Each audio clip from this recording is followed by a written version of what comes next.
Tell us about Gen Zers' outlook on college and how that compares to other generations. It's a really great question. You know, as I mentioned to you, with this book, we're really excited to pioneer a dialogue because I feel that organizations can be proactive rather than reactive. The leading edge is just graduating. But if you were to say to me, is there one industry that's already in reactive mode and behind, I'd say higher ed. Higher ed, I believe, in a lot of ways has missed the value proposition that needs to connect with Gen Z. And Gen Z has watched millennials now saddled with so much college debt. 67% of Gen Z said, I'm worried about college debt. So suddenly, you know, going to college has been called into question.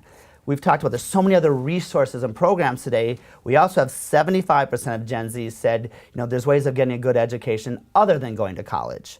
So, you know, it's going to play out in a couple of ways. And it's not saying people won't go to college.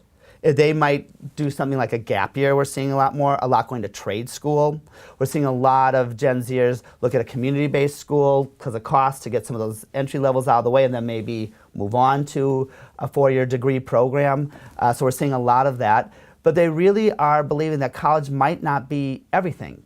And Gen X parents are playing a role in that. Gen Xers have always been a little bit more down the alternative paths and are open to the idea that, you know, your path might look a little bit different.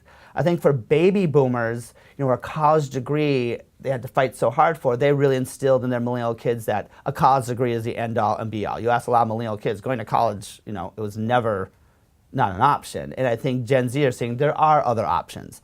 Now, that being said, Gen Zers who are going to college, a big paradigm shift we had, if you think about, you know, when you and I went to college, at least for me, I went to college to figure out what I wanted to be. I mean, I often joke that I went to college literally thinking I wanted pre-med. I had a little stint in forensics, and I ended up with a degree in journalism. I mean, I just sort of found my way.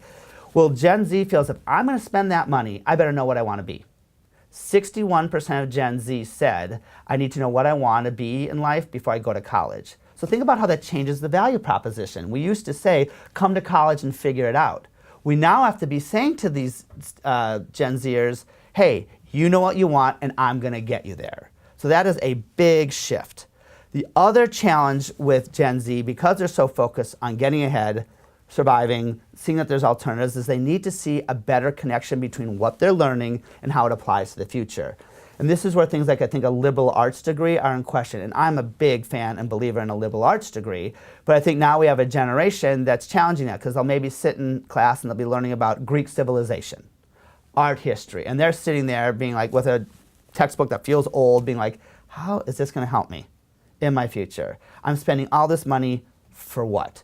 And so we've seen colleges and universities that are able to incorporate real-world experience, such as internship programs or exposures to CEOs coming in to lecture and meet them, have a leg up because Gen Z is able to see that connection they're looking for between what I'm learning and how it applies.